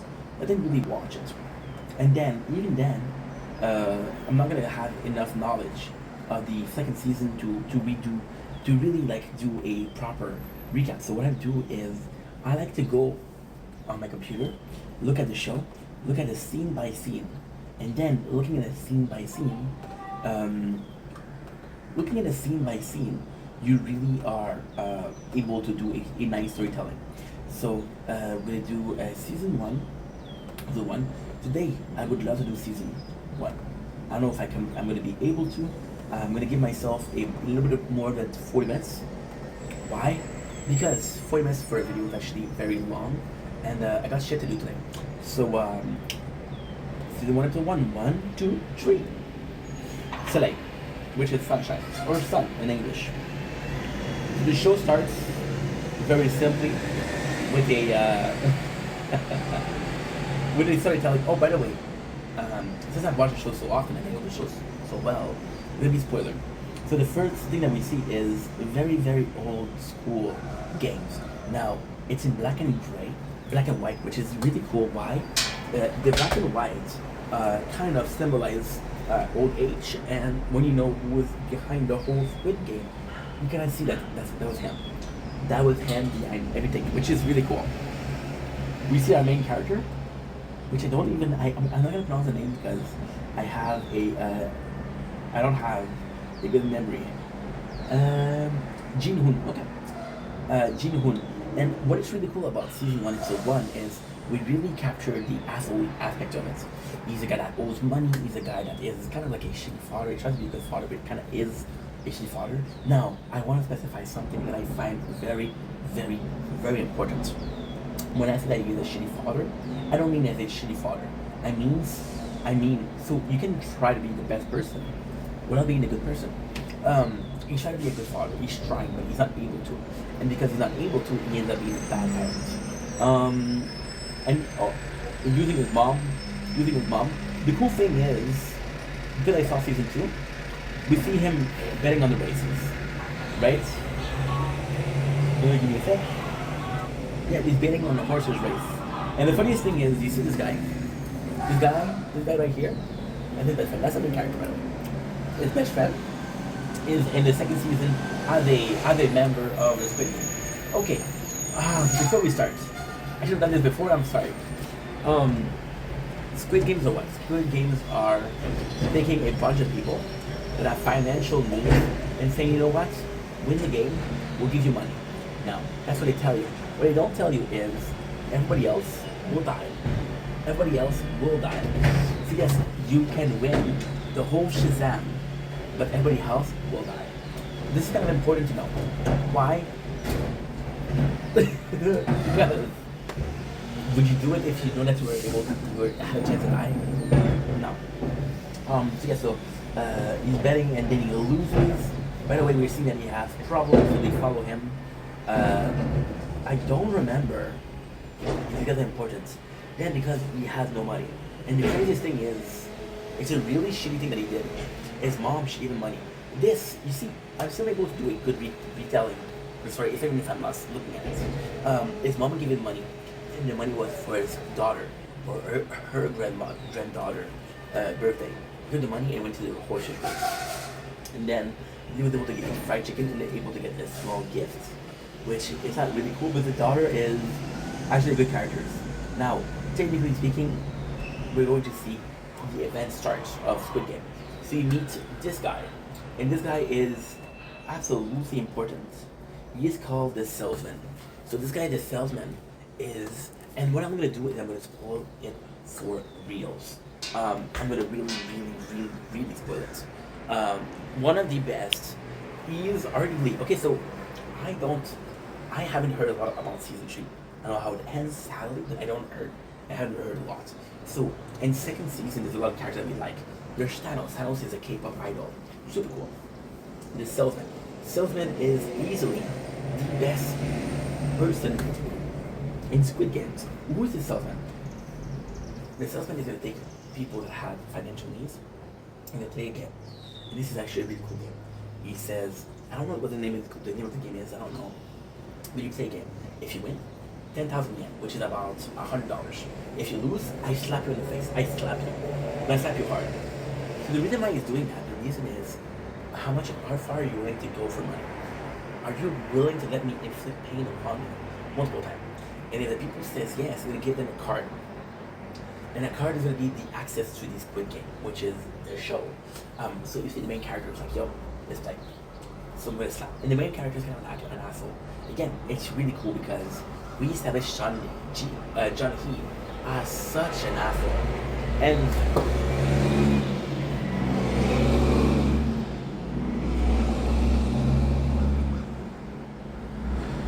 sorry guys. And the fact that we made him as an asshole is kind of important.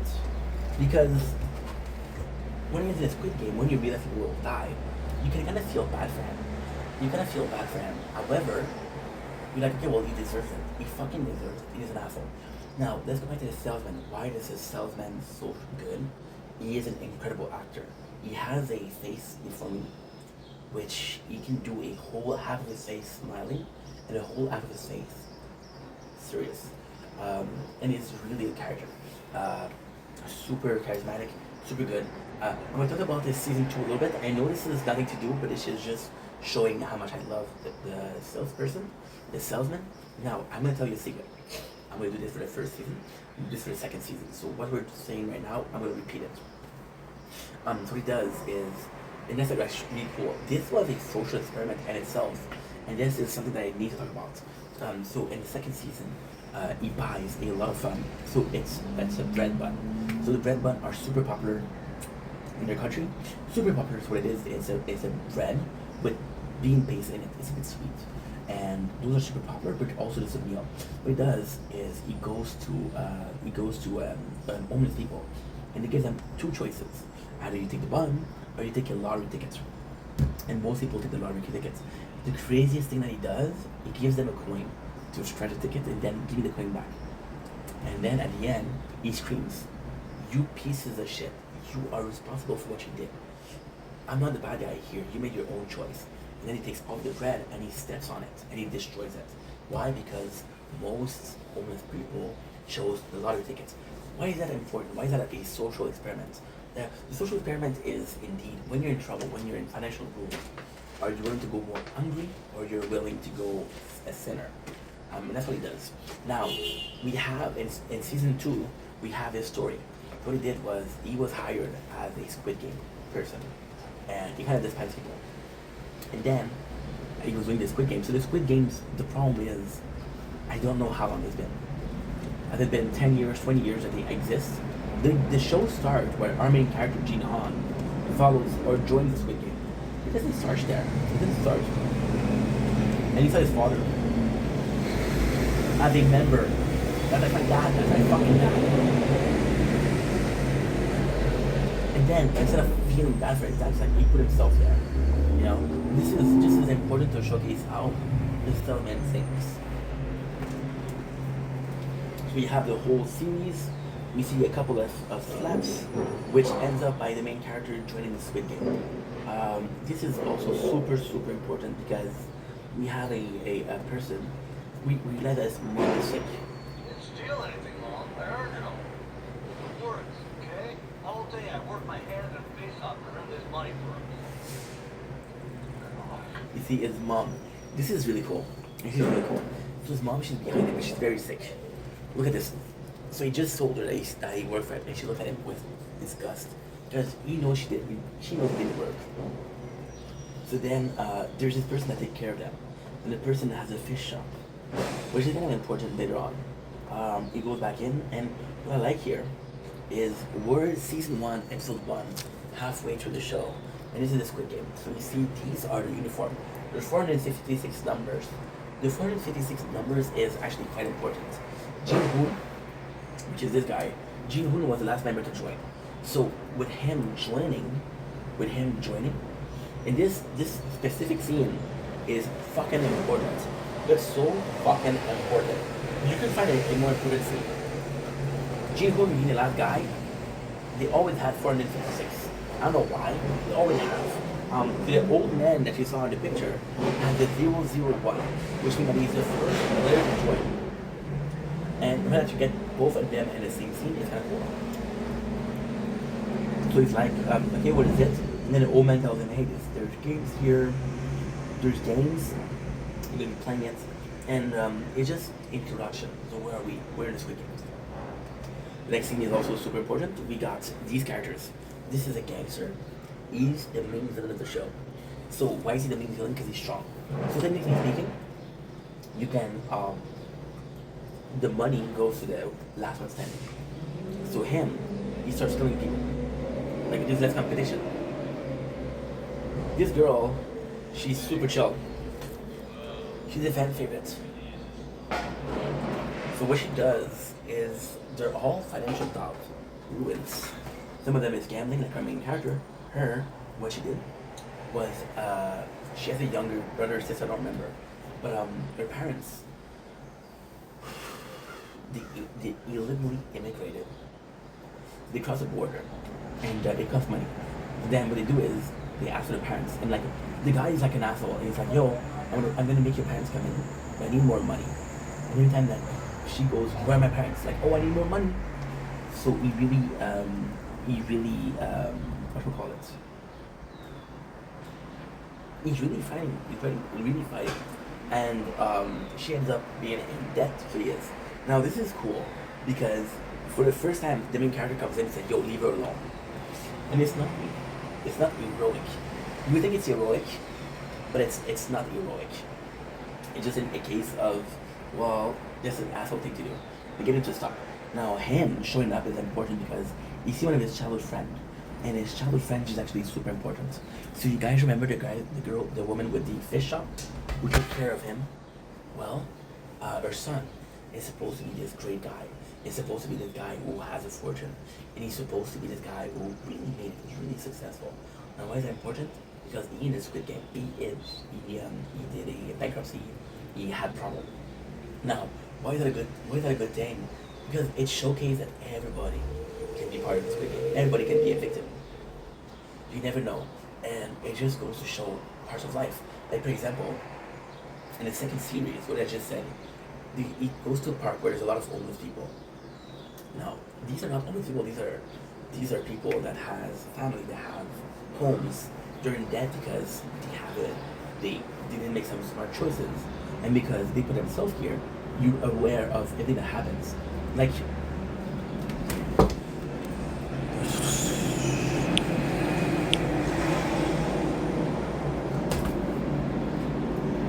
we see this more in season 2. So in season 2, you literally have K-pop artists, and you have a guy that was like a mogul. This is actually pretty funny, he had a YouTube channel that said where to invest your money. And then some of his friends, what they did was, they pump it down, which they said, hey, this is actually going to be really good. It was really good. And then what he did was, he got involved. He said, promote this action, we'll give you cash. Then this all tanked, the whole thing tanked, and didn't give him the cash, so he became broke and became hated. Actually, super nice. Now we got this Squid Game, they're saying, hey, welcome, you're gonna have this, battle, they're gonna tell you what it is. The cool thing is, they show everybody, and it says how much depth they have. And the funniest thing is, all of this money, the prize money. So for example, if everybody together, if the 456 players have a debt of 10 billion yen, then the prize money is 10 billion yen. So I thought it was really interesting. We have this guy, this guy with the glasses. I'm gonna show you. 5, 4, 3, 2, 1, 0. No. 3, 2, 1, 0. There you go. This guy. This guy. And the storytelling here is actually quite amazing. I'm sorry, I'm not that great with timing. Okay, so you have a guy. I'm not gonna. It's too small. The storytelling here is actually quite amazing because you show 3 characters in a row, and the 3 characters in a row are gonna be the friends of the main character. When they sign in consent form, you'll be like, "Yo, you'll die." It's kind of funny because we have all the beds. The beds are always gonna play such an important part. We have the castle. Now, the cool thing with the castle is they're taking in place. This is so fucking funny. This is so fucking funny. They take pictures of players. And that's what they're happy. You look at the guy with the blonde hair. Look at him.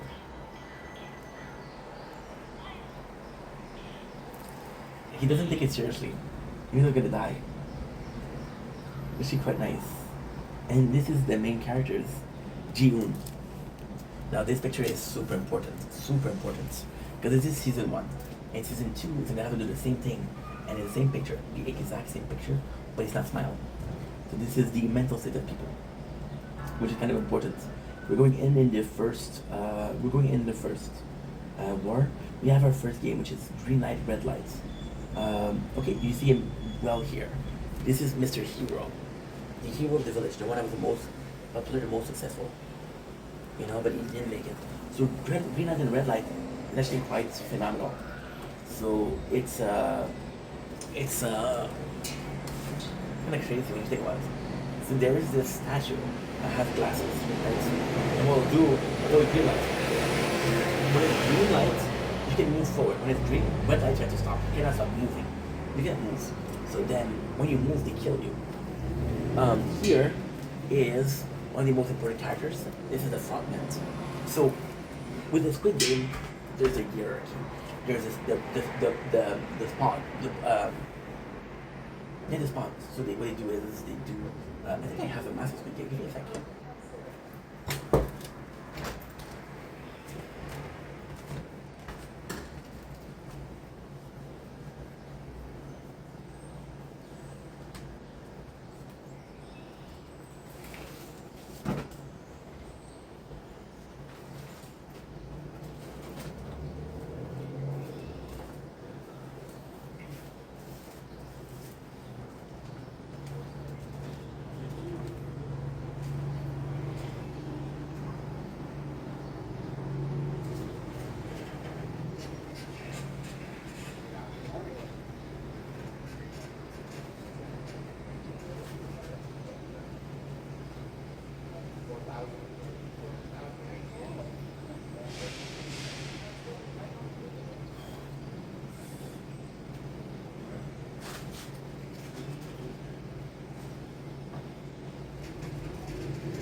Obviously, we needed someone. It's a hierarchy, so the hierarchy goes as follows. There's the grunts who are making the game and killing people. There's the frontman who is in charge of everything. And then there's the VIP, who are people that pay for the show. And they enjoy themselves.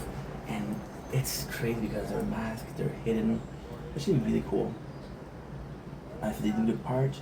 Now, of course, there's some people that are getting killed. Because they're getting killed, you realize how important this is. And we realize the rules. We have one of the most important characters again. Where is he? I know it's close by. You see the main characters, you see the people that we care about. And you see the assholes. It'll be somebody that's one of the favorite, which is Ali. So Ali, what he does is one of the favorite characters. There you go. There you go. Look at this. Look at this. Look at this.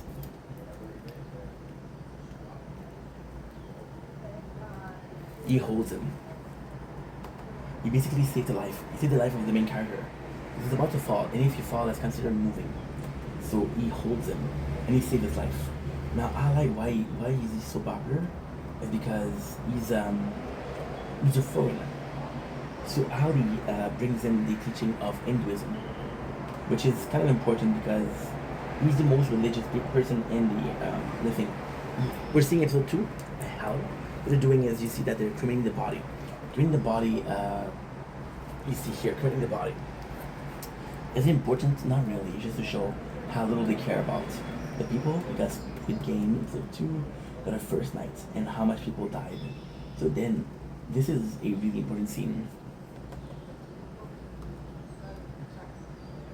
Okay, you find it? Okay, so you got 456. This is one of the most important scenes. 456. And you can see the thing was lowering a lot. 456 to what? 201 player. So more than half left. And then everybody's like, yo, you killed me. Now, this is a very, very important scene. And I hope this doesn't sound racist. But you see all of them on their knees begging. And it just shows how submissive they are, and how they decide to be part of the game. Now, of course, this is kind of the craziest thing. They made a choice. Did they make the choice? Yes. They made the choice. They made the choice to be part of the game. That's on them. That's number one.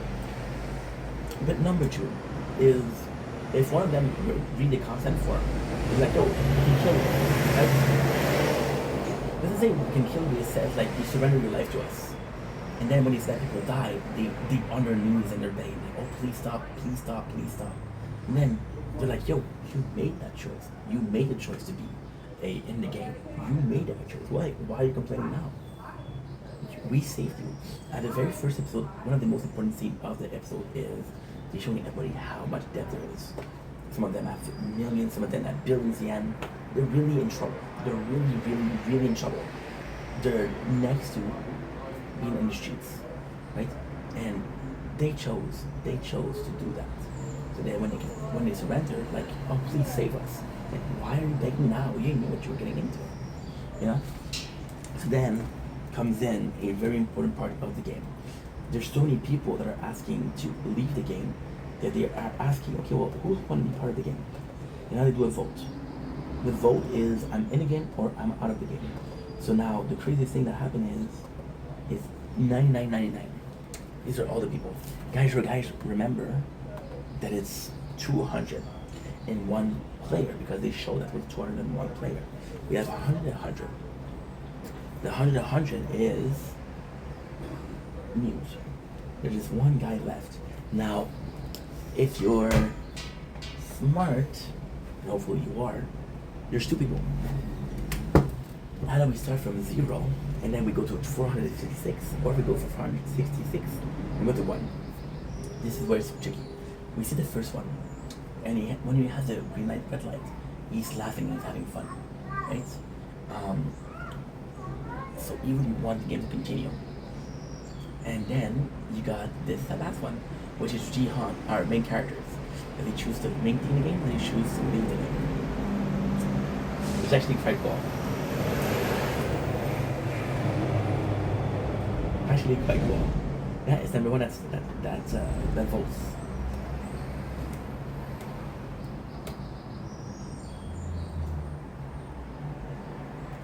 And he chooses to end the game. Now this is very important. I'm gonna give you the guy the biggest spoiler right now. So if you don't want to listen to spoiler, skip 20 seconds. The number one is actually the main guy. He is the one behind the game. He is the one behind Squid Game. And why that is so important? Well, because he is the one that organized the game. So by giving them the choice of saying, we're gonna charge this, I'll be right back, because I have some batteries. It didn't charge last night, I don't know why. Does it matter? No, we had a battery. It doesn't matter that we had a battery, but at the same time, I wanted to charge. Like, we're done with this. if he doesn't charge right away. Okay, so that was like, what was I saying?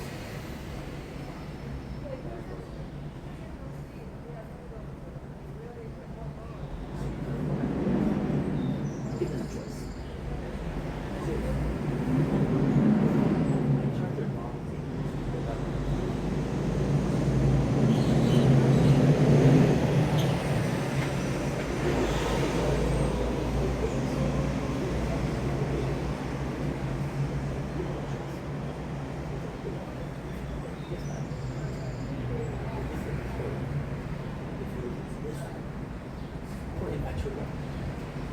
And if you invite you again, you'll know it working. So if you decide to choose again, you know how much listen yourself. You made the choice unwillingly, unknowingly, that's one thing.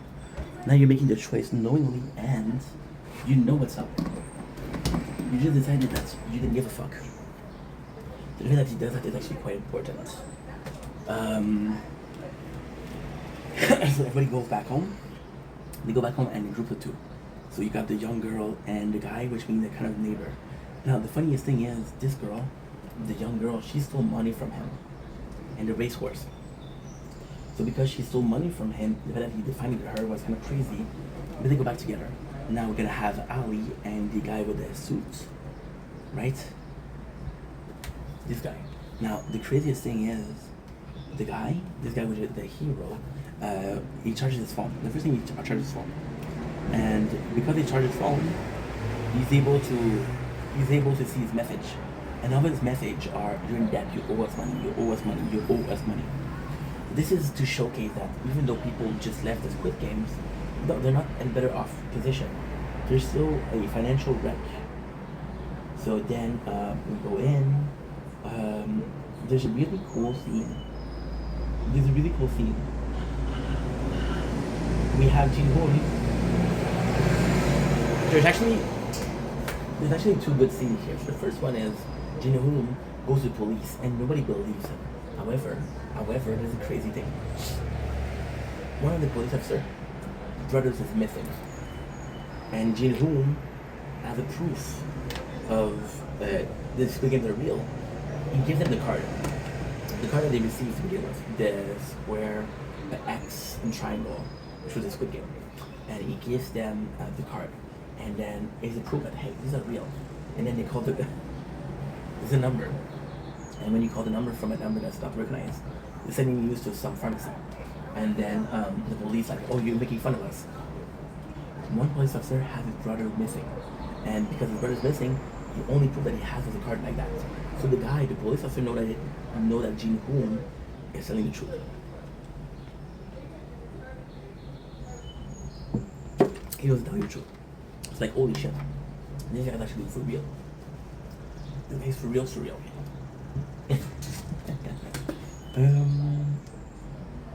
We got main character. Again, he goes to police and they call and it's a joke. But then you also meet the old guy. Now it's never precise. It's never really precise why the old man has such a liking for Jin Hoon. Because they're enjoying shoju together, which is a sort of alcohol.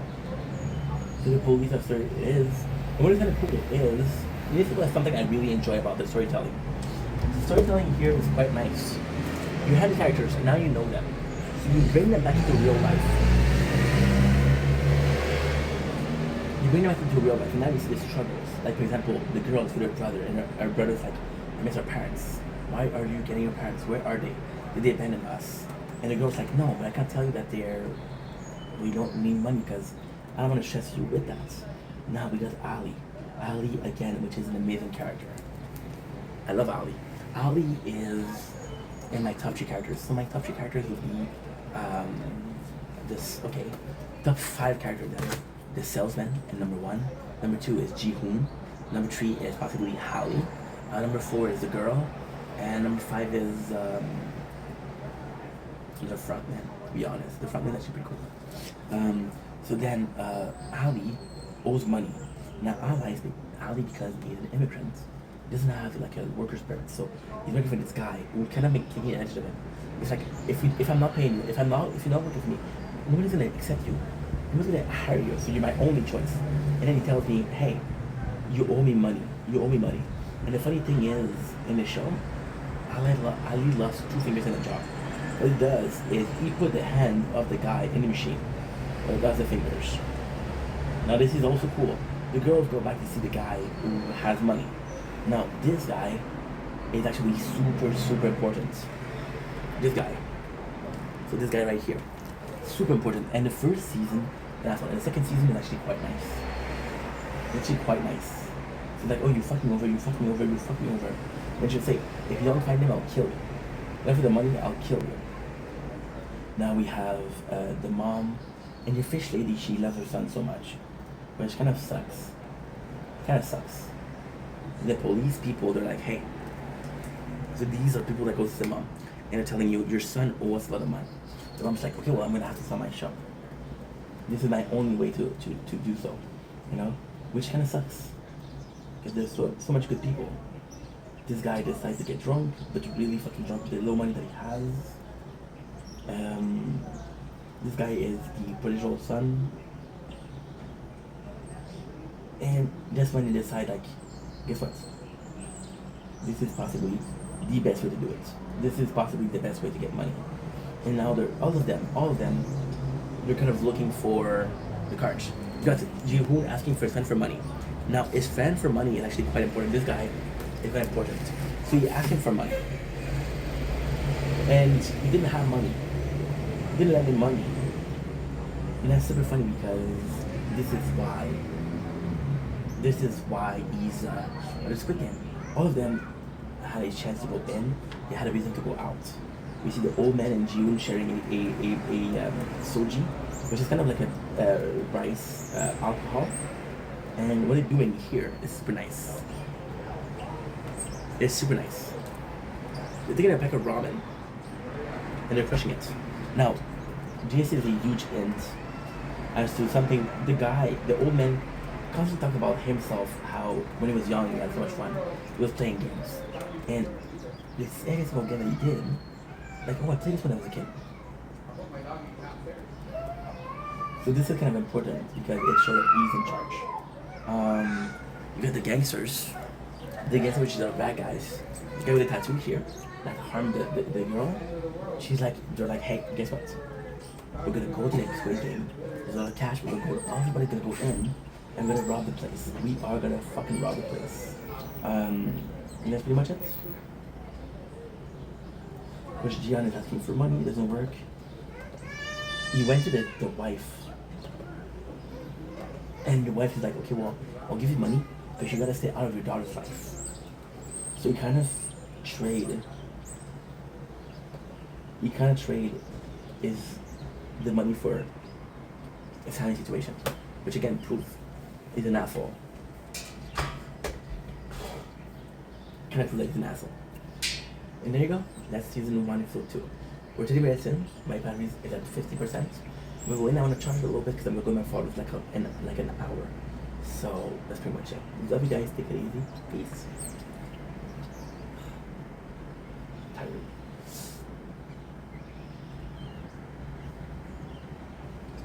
John Lancashire Ying. Welcome back to the show.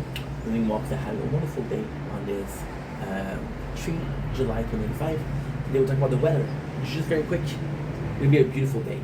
Today we're not working, so we're able to film. There's going to be some sunshine, some clouds, and some rain. So on this 3rd of July, you'll get everything that you want and more. I hope you enjoyed it as much as I do. Okay, good.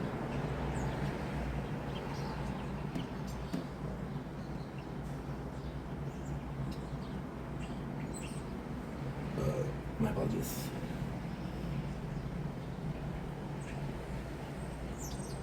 You're fucking so slow, dude. You're fucking so slow. Holy shit. Are you slow? Okay. And you're gonna go charge.